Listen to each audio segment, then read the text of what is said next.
तो दोस्तों ये पानी हमें कहां से मिलता है? क्या आप ये सोचते हैं? दोस्तों ये पानी एक पब्लिक फैसिलिटी है जो हमें मिलता है। अगर आप पढ़ना चाहते हैं पब्लिक फैसिलिटीज आज, तो बिल्कुल सही जगह आपने क्लिक कर दिया है, क्योंकि मेरा नाम है आदित्य कौशिक एंड मैं आज आपको वन शॉट में, इनफैक्ट सुपर वन शॉट में पढ़ा रहा हूं पब्लिक फैसिलिटीज। एक वीडियो में सब कुछ, सारे के सारे इंपॉर्टेंट टॉपिक्स आज हम कवर करेंगे। इतना मजेदार चैप्टर है और इतना हलवा इजी चैप्टर है कि आप कहोगे अरे बस इतना ही था, अरे ये तो बहुत आसान था। इस वीडियो के बाद आप इतने रेडी हो जाएंगे कि आपके सामने मैं पेपर रख दूं, आप कहेंगे अरे वाह, तुरंत के तुरंत पेपर सॉल्व कर डालता हूं। इतना कॉन्फिडेंस आपके अंदर मैं आज भर देने वाला हूं। तो चलो दोस्तों, बिना किसी देरी के आज सुपर वन शॉट को शुरू करते हैं। नाम के आगे सुपर लगा हुआ है क्योंकि इसके बाद तुम्हें किसी और वीडियो की जरूरत नहीं पड़ने वाली, ये मेरी गारंटी है। चलो बेटा शुरू करते हैं आज का मजेदार फैंटास्टिक लेक्चर। तो भैया ये देखिए, ये ध्यान से देखिए, पब्लिक फैसिलिटीज, यहां पे आपको क्या समझ में आ रहा है? सोचिए सोचिए, क्या इस इमेज को देख के आपके दिमाग में क्या आ रहा है? इस इमेज को देख के आपके दिमाग में आ रहा है कि एक इंसान है जो कि चीख चीख के कुछ बता रहा है, चिल्ला रहा है, लोगों को कुछ बता रहा है। क्या बता रहा है? ये है दोस्तों वादे। क्या है? ये है वादे जो किए जा रहे हैं। अब देखते हैं इनमें से कितने वादे पूरे होंगे। आइए देखते हैं दोस्तों कौन कौन सी ऐसी पब्लिक फैसिलिटीज हैं जो सरकार से हमें मिलती हैं। आप भी देख के शॉक हो जाएंगे, अच्छा ये पब्लिक फैसिलिटी थी, हमें तो पता ही नहीं था। दोस्तों सबसे पहला आता है ट्रांसपोर्टेशन। ट्रांसपोर्टेशन एक पब्लिक फैसिलिटी है ना? क्या है? पब्लिक फैसिलिटी है। सरकार ने अलग अलग मीडियम दे रखे हैं। बस चलती है गवर्नमेंट की, ट्रेन चलती है, उसके अलावा और क्या क्या है बताइए जरा। इलेक्ट्रिसिटी एक पब्लिक फैसिलिटी है, एजुकेशन पब्लिक फैसिलिटी है, पानी पब्लिक फैसिलिटी है, हेल्थ पब्लिक फैसिलिटी है। और ये सारी की सारी पब्लिक फैसिलिटीज किसके लिए है? बड़ा आसान सी बात है, ये तो पब्लिक के लिए है भैया, जनता के लिए। ये अलग अलग प्रकार की जो फैसिलिटीज है प्रोवाइड करना, ये किसी भी देश के सरकार की जिम्मेदारी है कि भैया ट्रांसपोर्टेशन है कि नहीं, एक जगह से दूसरी जगह जाना है, पता चला पैदल पैदल जाना पड़ रहा है। ये कैसी बात हुई? एक ऐसी सरकार हुई, खराब सरकार है, दिक्कत है। ट्रांसपोर्टेशन अवेलेबल होना चाहिए। इलेक्ट्रिसिटी, भैया आपके घरों में बिजली नहीं आ रही है, इंतजार कर रहे हैं, अरे भैया बिजली आएगी तो होमवर्क करेंगे, बिजली नहीं आ रही है, और अगले दिन जाके टीचर को बोल दिया सर हमारे घर में तो लाइट ही नहीं थी, हम क्या करें, सो सॉरी। तो ऐसा ये भी गड़बड़ है। उसके बाद बात आती है एजुकेशन की, वाटर की और हेल्थ की। तीनों ही बहुत ज्यादा जिम्मेदारी बनती है गवर्नमेंट की। ठीक है, तो ये कुछ पब्लिक फैसिलिटीज हैं जो गवर्नमेंट को हमें देनी चाहिए। अब व्हाट इस बेसिकली इस चैप्टर में हम पढ़ेंगे क्या, ये पूरा वही है। तो एक्चुअली मैं आज थोड़ा अलग तरीके से लाया हूं। दिस इज चैप्टर कंटेंट्स, कि भैया चैप्टर में क्या क्या पढ़ना है ना? Chapter content. अब देखूं ये पूरा हट तो नहीं जाएगा? हाँ हट गया, रुको रुको रुको। हाँ भैया, तो यहां पे थोड़ा छोटा करके लिख दिया जाए, चैप्टर के कंटेंट है। क्या है? Chapter content. ठीक है, देखो भैया, सबसे पहले हम जानेंगे कि what is public facility.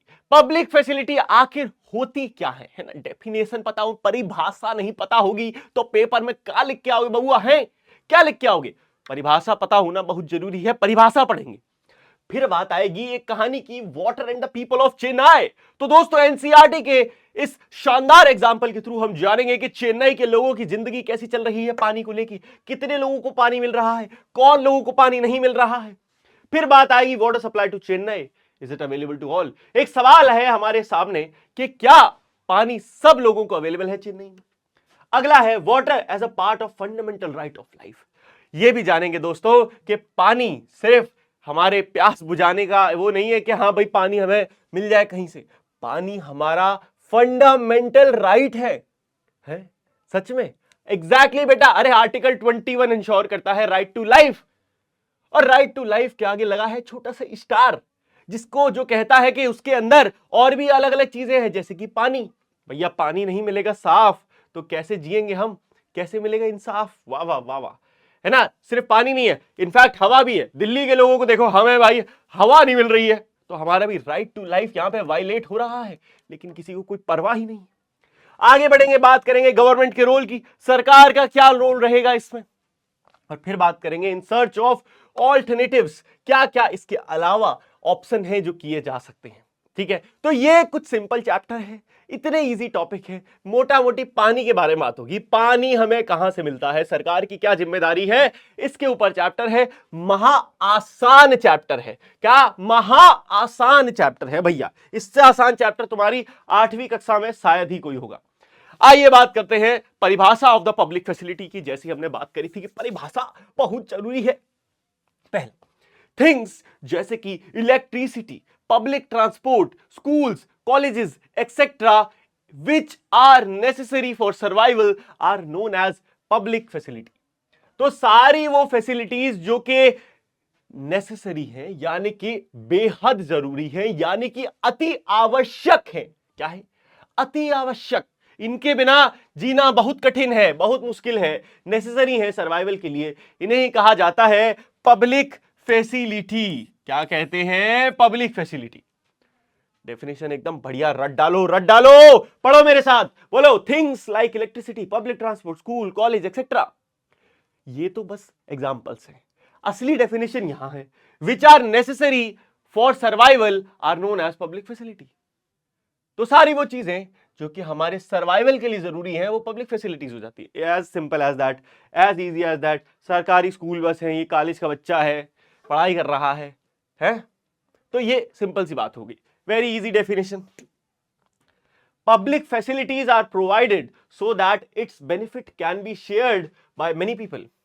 Public facility काहे प्रोवाइड करी जाती हैं? ताकि इसके लाभ सारे लोग उठा सके, इसके जो फायदे हैं वो समाज के सारे लोग इसका फायदा उठा सके। क्योंकि भैया समाज में बड़ी ऊंच नीच है, कोई अमीर है, कोई गरीब है, कोई है ना, यहां पे कास्टिज्म भी बहुत ज्यादा है, कोई हाई कास्ट का, कोई लो कास्ट का, है ना।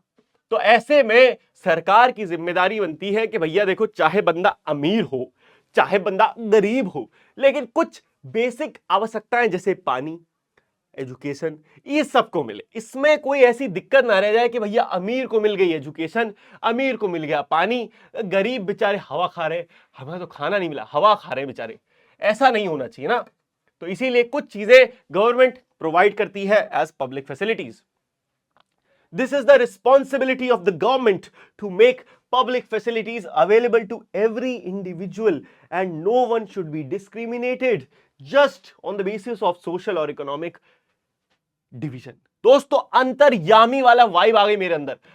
जो मैंने अभी लाइन बोली वो यहां पे एकदम एज इट इज लिखी हुई है।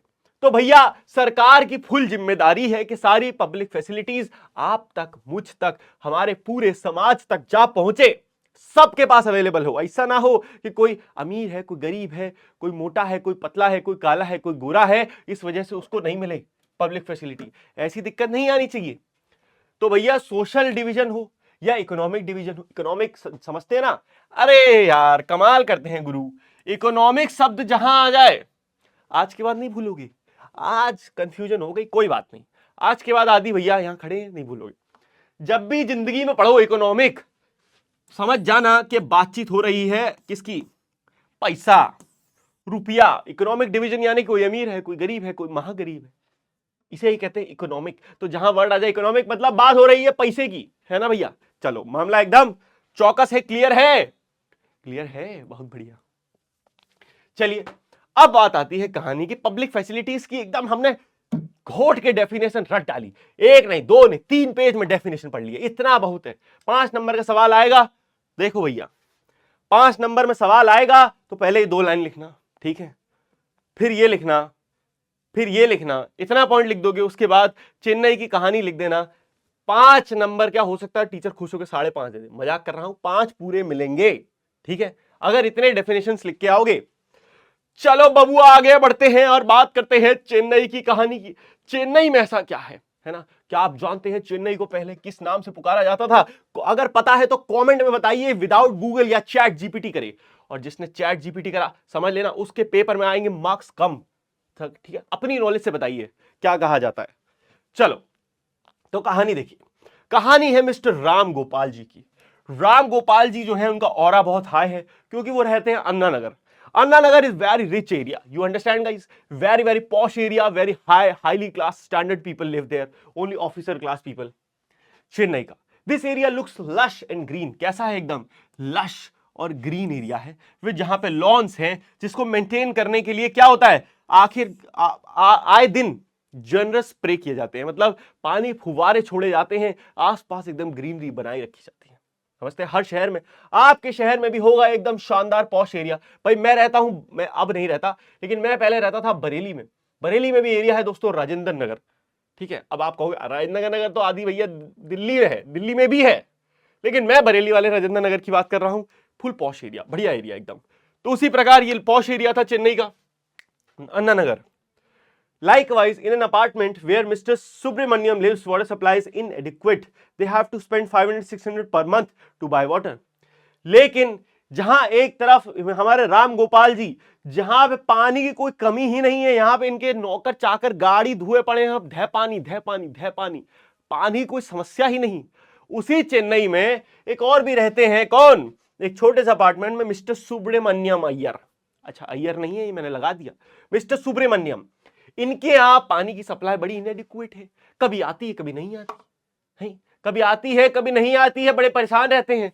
और उसके साथ साथ उन्हें 500 से 600 रुपए खर्च करने पड़ते हैं हर महीने पानी खरीदने के लिए. अब आप कहोगे आदि भैया 500 से 600 रुपए के लिए कौन रोता है? इजी, छोटा सा अमाउंट है. इतने के तो महीने में, इससे ज्यादा के तो मैं मोमोज खा जाता हूं. मैं समझता हूं आपकी ये बात, लेकिन इसको सोचिए दोस्तों कि ये 500 से 600 रुपए लगभग आज के 4 से 5 हजार रुपए के बराबर है. क्यों? क्योंकि बेटा ये जो चैप्टर है, ये जो बुक लिखी गई है, ये 2001-2 में लिखी गई है.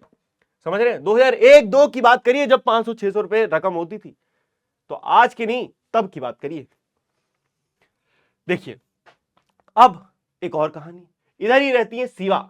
अब ये जो शिवा है ये कहां रहती है? मणिपक्कम में. ये भी चेन्नई है. मतलब एक ही चेन्नई, उसके 3 अलग अलग एरिया की बात हो गई. एक तरफ मिस्टर राम गोपाल जो अन्ना नगर में रहते हैं, एक तरफ मिस्टर सुब्रमण्यम जो अपार्टमेंट्स में रहते हैं, और ये बेचारी शिवा जो मणिपक्कम चेन्नई में रहती है. इसकी हालत इतनी खराब है कि इसी चेन्नई में इसको 4 दिन में एक बार पानी नसीब होता है. ठीक है, और पीने के लिए उसको बॉटल खरीदनी पड़ती है पानी की. 4 दिन में एक बार पानी आता है, 4 दिन में. और वहीं एक जगह नौकर चाकर हमारे क्या कर रहे हैं? गाड़ियां धुल रहे हैं पानी से फटाफट, कोई दिक्कत नहीं है, भरो पानी. Water as a public utility is available in different quantity to different people. यही तो कंक्लूजन है इस कहानी का. क्या कंक्लूजन है, क्या सार है? यही तो सार है भैया कि पानी जो है एक ऐसी पब्लिक यूटिलिटी है, एक ऐसी पब्लिक फैसिलिटी है जो एक ही शहर में अलग अलग एरिया में अलग अलग तरीके अवेलेबल हो रही है. कहीं बहुत ज्यादा पानी, कहीं कम पानी है. और देखने में तो देखो, अगर हम दिमाग लगाएं, एक पैटर्न को पकड़ें, तो ऐसा लग रहा है जिसके पास जितना पैसा है उसके पास उतना पानी है. ऐसा ही तो लग रहा है. Safe drinking water comes under the fundamental right of an individual and it is the responsibility of the government to avail to its citizen. यही लाइन बार बार पढ़ते रहेंगे पूरे चैप्टर में, एकदम घोट लो ये लाइन कि भैया सेफ पानी हमारा एक फंडामेंटल राइट है. तुम तो एकदम एक्स्ट्रा चीज लिख दो भैया. तुम यहां पे लिख के आना आर्टिकल. मैं तुम्हें बता रहा हूं ऐसी चीजें जिससे तुम फुल मार्क्स ला सकते हो. आदि भैया के साथ रहोगे तो मजे ही मजे होंगे. तो भैया आर्टिकल 21 जानते हैं आप? आर्टिकल 21 के तहत स्टार लगाया है, इस पर याद रखना. आर्टिकल 21 हमें क्या है? फंडामेंटल राइट टू लाइफ है. राइट टू लाइफ, अरे एफ लिख दिया. हाँ, राइट टू लाइफ, जिसके अंडर में ही एक और क्लॉज आता है कि right to safe drinking water. ये भी हमारा फंडामेंटल राइट है.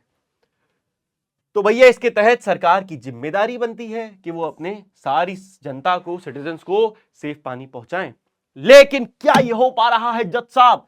नहीं, ऐसा नहीं हो पा रहा. यही तो हम पढ़ रहे हैं इस चैप्टर में. Let's discuss. अब दोस्तों आपकी एनसीईआरटी से इस बार मैं थोड़ा एक्स्ट्रा चीजें उठा के ले आया हूं. Let's discuss. आपने देखा वो बीच बीच में आते हैं. मैंने देखा आजकल टीचर्स यहां से सवाल लेके आ रहे हैं आपके पेपर में, चालाकी कर रहे हैं, एनसीईआरटी के पीछे की जो एक्सरसाइज है उसको छोड़ दे रहे हैं. सोच रहे हैं ये तो बच्चा पढ़ के आता है, इससे हम नहीं पूछेंगे, कुछ नया बीच से पूछते हैं. आदि भैया यहां पे किस लिए खड़े हैं भैया? आपके नंबर कटने देंगे हम, तो फिर हमारा खड़े होने का फायदा क्या?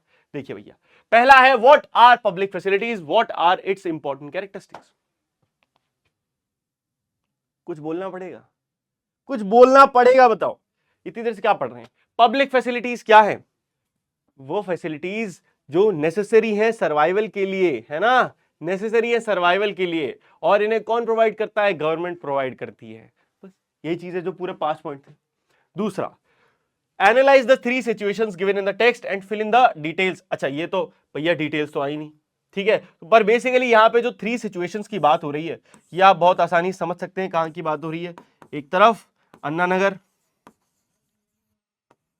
अन्ना, अरे गलत हो गया स्पेलिंग, अन्ना नगर, जहां मिस्टर राम गोपाल जी रहते हैं, दिन रात पानी पानी आता है। फिर ये अपार्टमेंट सुब्रमण्यम जी कहां रहते थे? अच्छा, इनके अपार्टमेंट की लोकेशन नहीं दी लेकिन अपार्टमेंट नाम है इनका, ठीक है, तो हम अपार्टमेंट ही कह देते हैं, कोई दिक्कत नहीं है भैया, अपार्टमेंट्स, ठीक है बेटा, इजी। और तीसरा है मणिपक्कम, अगर मैं स्पेलिंग सही लिख पा रहा हूं तो, पक्कम। तो इन 3 जगह सिचुएशंस की बात हो रही है, तीनों की सिचुएशंस याद रख लेना। अन्ना नगर में बेहिसाब पानी आता है, अपार्टमेंट में कभी कभी इनएडिक्वेट आता है, कभी आता है कभी नहीं आता है, बड़ी कंफ्यूजन है। और मणिपक्कम में तो भैया 4 दिन में एक बार पानी आता है, बहुत बिल्कुल हाल बेहाल है। चलिए, water supply to Chennai, is it available to all? यही तो बात है। अब देखो क्या आंसर है। Water supply in Chennai is marked by shortage. सबसे पहले तो पूरे शहर में वाटर सप्लाई की शॉर्टेज को माना गया है। क्या है? सरकार खुद मानती है, सरकार कहती है कि हाँ वाटर सप्लाई की तो शॉर्टेज है हमारे शहर में, ये तो कम है। Municipal supply meets only about half the needs of people of the city on average. अब वाटर जो एक्चुअली सप्लाई करती है एक शहर में, जो डिपार्टमेंट जिसका ये काम है, उसका नाम है म्यूनिसिपैलिटी, जिसको कहते हैं म्यूनिसिपल सप्लाई। तो म्यूनिसिपल सप्लाई जो आता है, म्यूनिसिपैलिटी से जो पानी आना चाहिए, उसको हम कह रहे हैं म्यूनिसिपल सप्लाई। लेकिन चेन्नई में वो केवल आधा ही काम आता है, बाकी आधे लोग अभी भी प्यासे रह जाते हैं, यानी कि उनकी पानी की जो दिक्कत है वो अभी खत्म नहीं हो पाई है।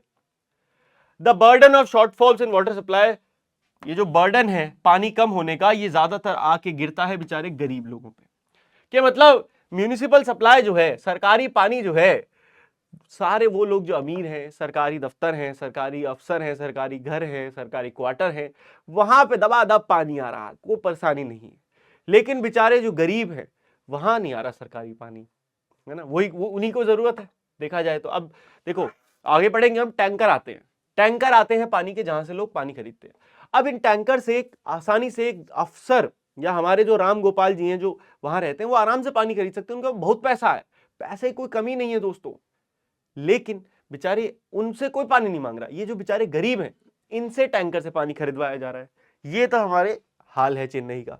तो in search of alternatives, the scenario of shortage and acute crisis during the summer month is common to other cities of India। और ये सिर्फ चेन्नई की कहानी नहीं है, यह पूरे भारत के अलग अलग कई देशों की कहानी है, कई देशों का यही हाल है ना। तो ये एक दिक्कत है अपने लिए। Shortage of municipal water is often taken as sign of failure of the government. इसको कई बार एक साइन ऑफ फेलियर की तरह देखा जाता है सरकार की। तो भाई अगर पानी की शॉर्टेज हो गई तो इसका मतलब सरकार की कहीं ना कहीं तो कुछ गलती रही है। आप सही से प्रेडिक्ट नहीं कर पा रहे कितना एग्जैक्ट पानी चाहिए, कैसे फेल हो जा रहे हो आप? गवर्नमेंट हो यार। Throughout the world water supply is the responsibility of the government, there are very few instances of private water supply. ये भी इंपॉर्टेंट है कि वाटर सप्लाई पूरे दुनिया में मोस्टली 99% देशों में सरकार की ही जिम्मेदारी है। जनता खुद से जाके नहीं वाटर खरीदती, लाओ हमें दो। अब आप कहोगे आदि मैं तो बिस्लेरी खरीदता हूं, बिल्कुल ऑफ कोर्स। अब इसको हम प्राइवेटाइज करते जा रहे हैं, हमें जगह जगह हाइजीनिक पानी की दिक्कत आ रही है ना। अगर वहीं पे आप देखो यूएस में, है ना, अच्छे अच्छे फ्रांस में, यूरोप में, किसी भी देश में चले जाओ आप, वहां पे रोड साइड पे टंकी लगी हुई है, टंकी में से पानी निकल रहा है, लोग जाके आराम से पानी पी ले रहे हैं, क्योंकि उन्हें पता है इतना सेफ, इतना साफ पानी है, इतना सेफ पानी है, कोई गंदगी नहीं कर रहा, कोई उसमें थूक नहीं रहा, कोई उसमें नोजी नहीं साफ कर रहा। लेकिन भारत में आप पब्लिक में एक टॉयलेट देख लीजिए, उसके क्या हाल है। आप उसके 10 मीटर के अराउंड भी जाएंगे ना, आपकी नाक सड़ जाएगी, ऐसा तो हाल है यहाँ पे। पता नहीं लोगों को समस्या क्या है, यहाँ पे सिविक सेंस की क्या दिक्कत है, पानी नहीं डालना चाहते हैं लोग। है आपने जो क्रिया करी है उसके बाद थोड़ा पानी डाल देंगे तो कोई दिक्कत थोड़ी आ जाएगी, है कि नहीं? तो भैया अच्छा ये बात करी ली वाटर सप्लाई की। In this era of industrialisation water pollution has become a major problem. एक तो भैया आटा गीला, ऊपर से कंगाली, है ना, तभी तो कहते हैं कंगाली में आटा गीला। कंगाली तो थी ही कि पानी नहीं है, उसमें आटा भी गीला हो गया हमारा कि भैया क्या हुआ, इंडस्ट्रियलाइजेशन इतना हो रहा है, इतनी धड़ाधड़ कंपनियां बन रही हैं या बिजनेस हो रहे हैं, फैक्ट्री चल रही हैं कि जो पानी था वो भी पॉल्यूट हो गया। नैक पानी था उसकी भी शॉर्टेज थी, फ्रेश पानी, मतलब पानी दुनिया में बहुत है, ओशन में पानी है। मैं बचपन में सोचता था कि ओशन में इतना पानी है, काहे पानी पानी के लिए रोते रहते हैं लोग। अब बड़ा हो गया तो थोड़ा समझ में आ रहा है कि भैया ओशन में जो पानी है वो तो सॉल्टी है, वो तो पीने लायक नहीं, नहाने लायक नहीं है ना। That is not fresh water, that is saline water. और सलाइन वाटर को कन्वर्ट करना फ्रेश वाटर में is a very expensive process. तो अगर वहां से पानी आने लगा, समझ लो पानी की कीमत हो सकता है 500 रुपए लीटर पहुंच जाए, कुछ कह नहीं सकता मैं, कुछ नहीं पता। तो बेहतर है जब तक फ्रेश पानी है अपनी जिंदगी निकाल दो, आगे जो आएगी जनरेशन उसकी देखेंगे, ठीक है, उसको वो देखेंगे, अपने खुद कुछ करेंगे इन्वेंशन फिन्वेंशन ताकि पानी सही कर पाए। लेकिन हम तो कम अपने लिए तो बचा लें। चलो आओ वापस आते हैं। तो भैया वाटर जो हो गया है पोल्यूटेड हो गया है बहुत ज्यादा। To avail the clean drinking water to a large population can be done through the technology advancement which needs investment by the government. फिर वही बात, बार बार बात आती है किस पे, सरकार। किस पे, सरकार। सरकार से ज्यादा, मेरे तो एक दोस्त का नाम है दोस्तों सरकार, उसका सरनेम है सरकार, याद आ गया मुझे बाई चांस, ठीक है। To avail the clean drinking water to a large population. तो भैया अगर आपको एक लार्ज पॉपुलेशन को साफ पानी पिलाना है तो आपको टेक्नोलॉजी के एडवांसमेंट करनी पड़ेगी, जो कि ऑफ कोर्स जिम्मेदारी किसकी है, सरकार की। उसके लिए पैसा वैसा लगाइए भैया, पैसा वैसा लगाइए, ऐसे नहीं होगा। अब आपको ये तो नहीं लग रहा कि भैया किस प्रकार की एडवांसमेंट हो सकती है, पानी पिलाने में कौन सी टेक्नोलॉजी लग रही है, लग रही है बेटा पानी में। अभी हमने बात करी होता है पोल्यूशन जबरदस्त, यमुना नदी गंदी हो गई बुरी तरह दिल्ली में, लेकिन अभी रिसेंटली यमुना नदी को धड़ाधड़ साफ कर दिया गया। कैसे किया गया, टेक्नोलॉजी। तो भैया पानी का ट्रीटमेंट भी एक टेक्नोलॉजी ही तो है। पानी का ट्रीटमेंट करिए, सही तरीके से उसको साफ करिए, तो आपके पास जो अवेलेबल ड्रिंकिंग वाटर है वो बढ़ेगा। Water as a part of fundamental right of life, इसकी बात तो हम चैप्टर की शुरुआत से करे ही जा रहे हैं कि वाटर क्या है। वाटर, पानी हमारा एक फंडामेंटल राइट है। Water is essential for life and for good health. पानी क्या है, पानी एक एसेंशियल है, यानी कि एकदम बेहद महत्वपूर्ण है, इसके बिना जीना इम्पॉसिबल। क्या इम्पॉसिबल है जीना। And for good health, India has one of the largest number of causes of water related disease. उफ, दुख, दर्द, पीड़ा। कह रहे हैं कि भैया भारत में largest number of water related disease है। पानी से होने वाली बीमारियां दुनिया की सबसे ज्यादा भारत में है, क्योंकि पानी में गंदगी भी सबसे ज्यादा हम ही मचा रहे हैं, है ना। जैसे कि डायरिया, डायसेंट्री, कॉलेरा, तीनों बड़ी दिग्गज बीमारियां, खतरनाक बीमारियां हैं। 1600 से ज्यादा इंडियंस, जिसमें ज्यादातर बच्चे होते हैं बिलो द एज ऑफ 5 साल से कम के, हर दिन उनकी डेथ होती है, die every day because of water related disease. This is serious man, है ना, दिस इज सीरियस। हर दिन 1600 से ज्यादा बच्चे की डेथ हो रही है because of these water related issues. Pretty sad man. तो यार ये तो एक सच में बहुत ज्यादा सीरियस दुख की बात है। आपको भी थोड़ा फील होना चाहिए इस बारे में कि यार 1600 से ज्यादा बच्चे, जिसमें से ज्यादातर बच्चों की उम्र 5 या उससे कम होती है, वो हर साल हर दिन मर जाते हैं किसी ऐसी बीमारी के कारण जिसमें उनकी कोई गलती नहीं, उनके माँ बाप की कोई गलती नहीं। This is a failure of the government. And I hope and I believe कि ये प्रॉब्लम अब काफी हद तक सॉल्व हो गई होगी, बिकॉज ये बुक बहुत पुरानी है एंड अब की सिचुएशंस काफी अलग हैं।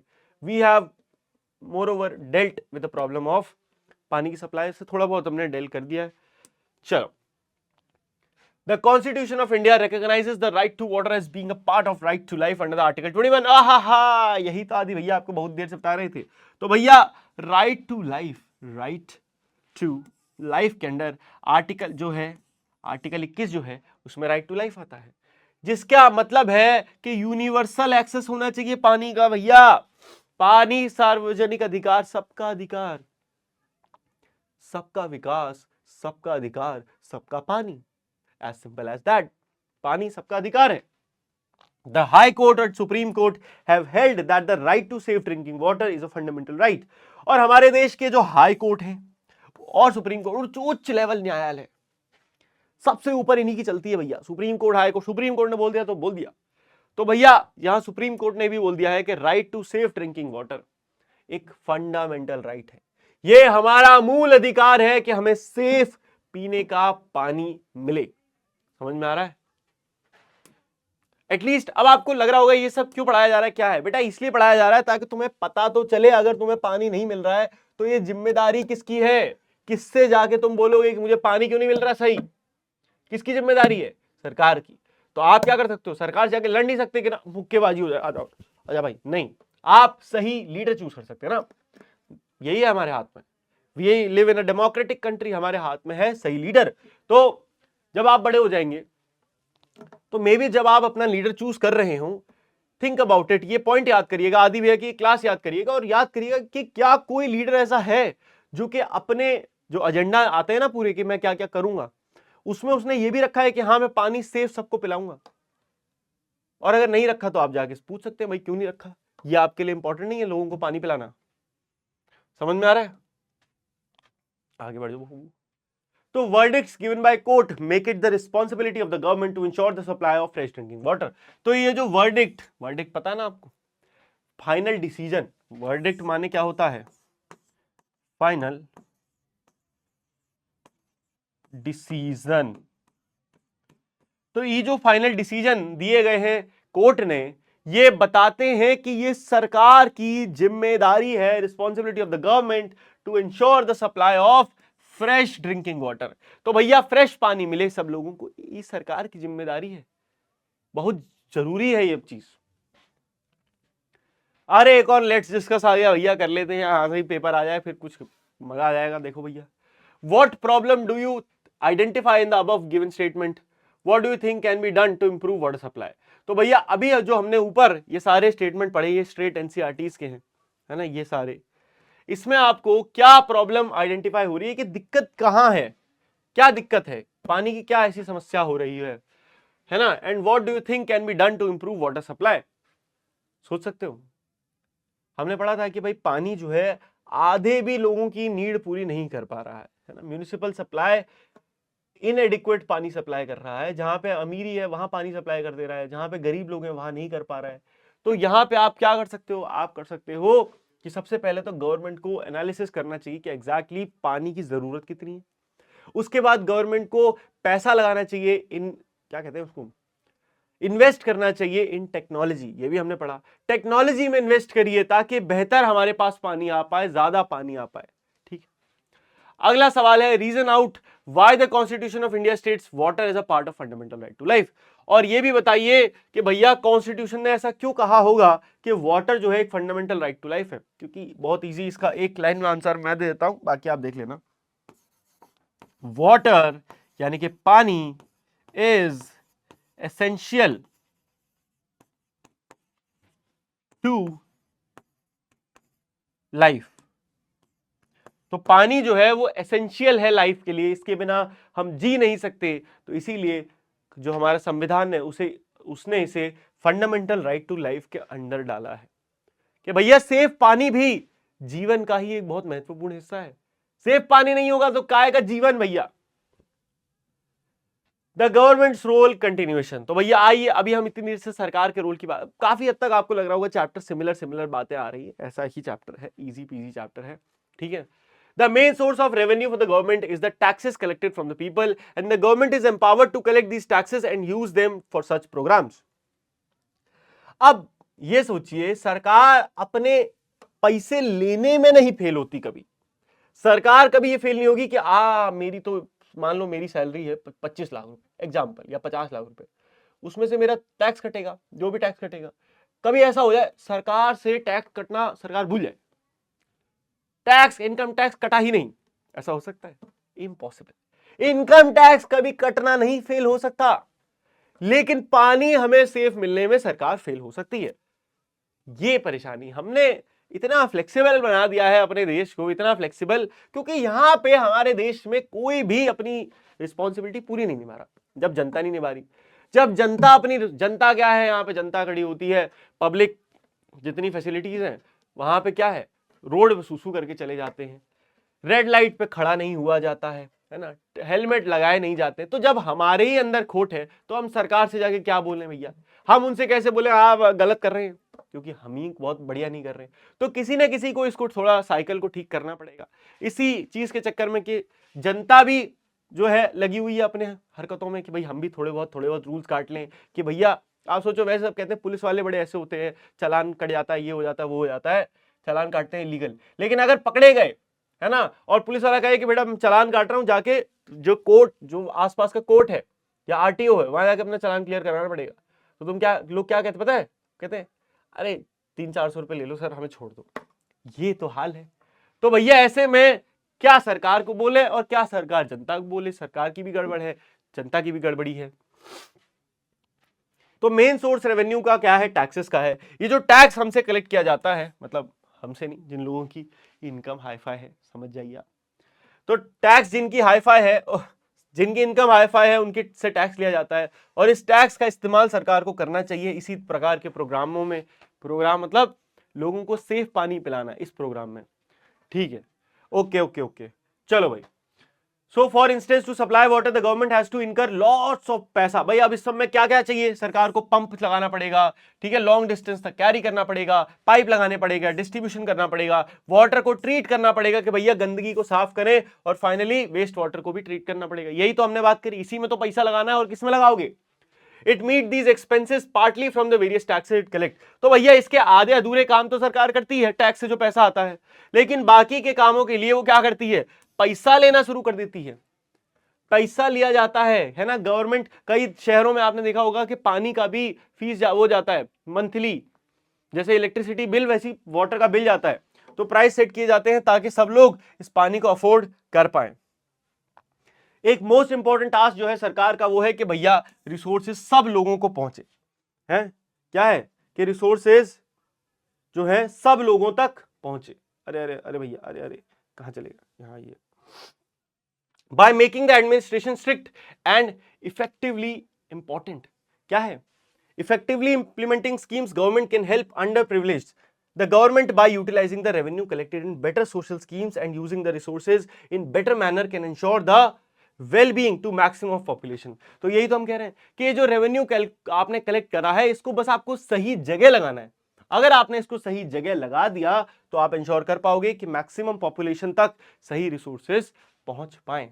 चलो भैया बढ़ते हैं अब आगे, है ना, देखते हैं गवर्नमेंट का और क्या रोल है। भैया एक और गवर्नमेंट का इंपॉर्टेंट फंक्शन है कि इंश्योर करे कि जो पब्लिक फैसिलिटी, अरे अरे ये कौन सा कलर आ गया, एक सेकंड रुकिएगा भैया, हाँ ये है हमारा प्यारा प्यारा कलर, हाँ, कि जो पब्लिक फैसिलिटी है ये सब तक पहुंचे। यही बात तो हम बार बार दोहरा रहे हैं, यही तो हम कह रहे हैं कि भैया सबके लिए एजुकेशन के प्रावधान बनाए जाएं, सही कई स्कूल खोले जाएं सरकारी, जहां पे हर बच्चा पढ़ सके, हेल्थ और सैनिटेशन फैसिलिटीज देखी जाएं, इंश्योर किए जाएं कि भैया फूड यानी खाना सबको बराबर तरीके से देश में बंट रहा है। ऐसा तो नहीं कुछ लोग भूखे मर जा रहे हैं और उनकी गलती के कारण नहीं, किसी और की गलती के कारण, जस्ट बिकॉज वो गरीब है इसलिए।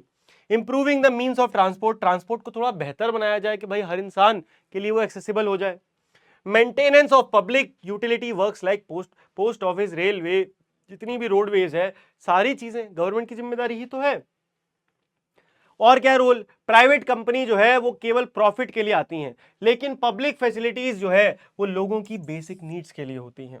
तो पब्लिक सेक्टर और प्राइवेट सेक्टर में जो अंतर है ये हमको समझना पड़ेगा। भैया प्राइवेट कंपनी जो है वो पैसे के लिए काम कर रही है, लेकिन सरकार थोड़ी पैसे के लिए काम कर रही है। ऑल्टरनेटिव्स में देखें तो एक्यूट वाटर शॉर्टेज समर में हमें देखने को मिलती है, और जिसको हम मान सकते हैं, अच्छा ये तो हमने ऑलरेडी ही पढ़ लिया। ये देखो गवर्नमेंट जो है पूरे वर्ल्ड में पानी सप्लाई करती है। इन सम एरियाज वाटर जो है क्या है, वो यूनिवर्सल एक्सेस पहुंच चुका है। मतलब कुछ देशों में ऐसा है कि पानी अब सब जगह तक पहुंच चुका है, पानी कमी नहीं है। Places where water supply was handed over to private companies showed a steep rise in the price, making it unaffordable। कुछ देश ऐसे हैं जिन्होंने क्या करा, कंपनियों को दे दिया ये काम पानी देना, लेकिन जैसे उन्होंने ये करा पानी के प्राइस ऐसे ऊपर भागे और जिससे बहुत सारे लोग पानी ले ही नहीं पाए। तो ये भी एक बड़ा खतरनाक चीज है, पानी हमें प्राइवेट नहीं करना है। इंडिया के अंदर देखें तो देयर आर सक्सेसफुल केसेस, कुछ ऐसे केसेस हैं जहां पे सरकारी जो विभाग हैं उन्होंने कुछ नंबर तक सही काम किया। फॉर एग्जांपल जैसे मुंबई देखिए, Mumbai have raised water changes reach the expense of water supply. अब भैया मुंबई में जो वाटर सप्लाई का रीच है वो ज्यादा से ज्यादा लोगों तक पहुंच चुकी है, बहुत सारे लोगों तक पहुंच चुकी है।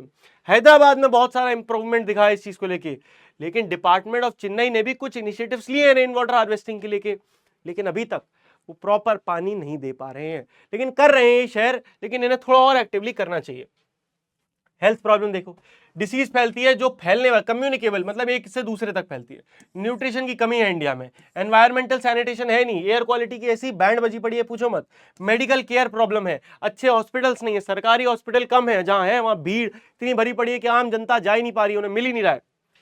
पॉपुलेशन प्रॉब्लम जबरदस्त है, इतनी पॉपुलेशन है कि आए दिन अनएम्प्लॉयमेंट, मतलब कई लोग हमारे देश में डेथ हो जाती है, लोगों को फर्क नहीं पड़ता है, क्यों? इतनी पॉपुलेशन है, क्या फर्क पड़ता है? चैलेंजेस क्या है ट्रांसपोर्टेशन के? इंडिया की roads are congested of poor quality.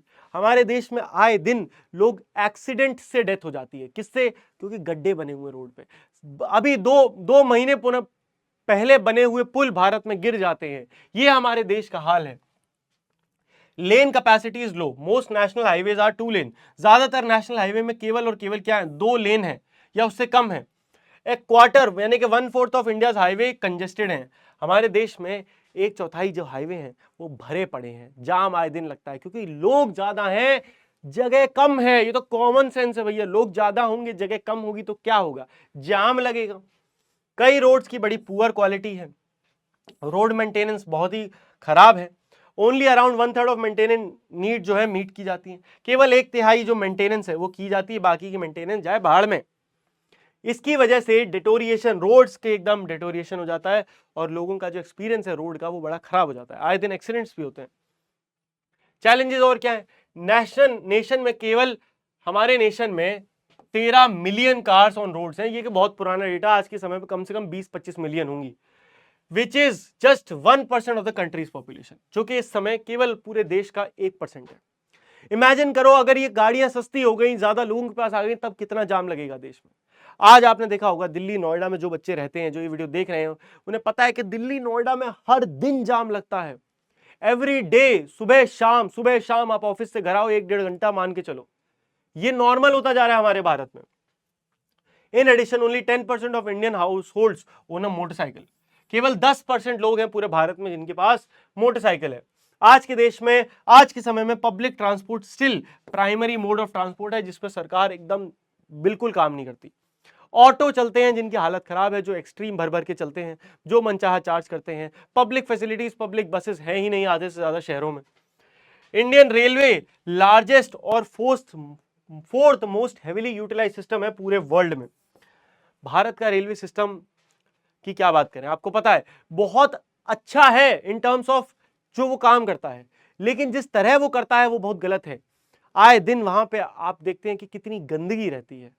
Railway station में ट्रैवल करना अपने आप में एक टास्क है, लोग अनरिजर्व्ड सीट पे ऐसे घुसते हैं जैसे उनका अधिकार है, कोई टेंशन ही नहीं है, टीटी को 200 रुपए पकड़ा के सीट मिल जाती है।